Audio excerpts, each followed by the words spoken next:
Alexandria, Egypt. This photograph was not meant to be taken.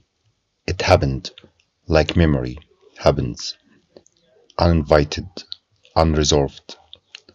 But I choose to keep it because it speaks not just of decay or death, but of the conditions that lead to abandonment, the quiet violences, the forgotten ones. The horse, he had a lot of infections. He was dying. I offered to help, but the guy, the owner, he didn't really care.